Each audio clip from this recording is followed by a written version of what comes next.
ते अभाव दिसून राहिला आहे. नाही, मी ह्यापुढे ज्यावेळेस हे गॅजेट प्रसिद्ध झालं त्यावेळेस ज्या होते त्यामध्ये अनुसूचित जाती आणि अनुसूचित जमाती हे तर कंपल्सरीच आहे, त्यांचं सेन्सस करणं 100% करावंच लागतो.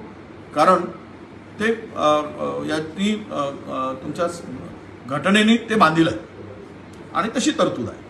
आमची मागणी होती की ओबीसीची स्वतंत्र जनगणना करावी, ओबीसीची जातनिहाय जनगणना करावी, त्याची जात विचारावी आणि त्याचा कॅटेगरी विचारावी, म्हणजे तो ओबीसी कोण आहे ही संख्या कळावी यासाठी आमचा आग्रह होता, राहुलजींचा आग्रह होता.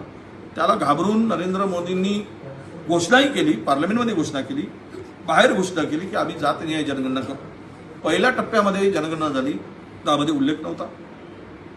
दुसऱ्या टप्प्याचा आता गॅजेट प्रसिद्ध झाला, राजपत्र, त्यामध्ये सुद्धा उल्लेख नाही. पण नको त्या गोष्टी त्यामध्ये विचारल्या. 40 म्हणजे त्यामध्ये 40 प्रकारची माहिती या जनगणनेच्या माध्यमातून विचारल्या. याचा अर्थ असा आहे की सरकारला सगळा डेटा पाहिजे, या डेटाचा दुरुपयोग करायचा आहे, नको त्या गोष्टी करायच्या आहेत. आणि म्हणून तुम्हाला जर जनगणनाच करायची आहे तर त्यामध्ये अनेक गोष्टी ज्याचा संबंधच नाही, तो कुठे गेला होता, कुठे आला होता, कोणत्या घरात राहत होता, आहे तिथे तो आहे, तो राष्ट्रीय त्याचं भारतीय आहे की नाही, तो भारतातला नागरिक आहे की नाही, नागरिकत्व त्याचं काही दोष आहे का, हे पाहणं. पण त्यामध्ये सगळ्या या लंब्या गोष्टी, एका घरात जर 5 सदस्य असतील आणि त्यांची माहिती गोळा करायची असेल तर मला वाटतं की सेन्सससाठी जाणारा जो माणूस आहे, याची जनगणना करणार, त्याला एका घरामध्ये 2 तास लागतील जर ही माहिती ज्या पद्धतीनं मागितली आहे ती बघता.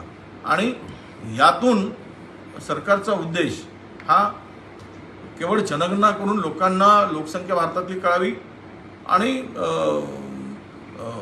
पुढचे जे काही सरकारच्या योजना आहेत त्यासाठी त्याचा उपयोग होईल असं जर वाटत असेल तर मला वाटतं त्यामध्ये मग ओबीसीचा कॉलम का नाही, ओबीसीचा कॉलम नाही, ओबीसी बोलूनही फसवणूक करण्याचं काम झालं.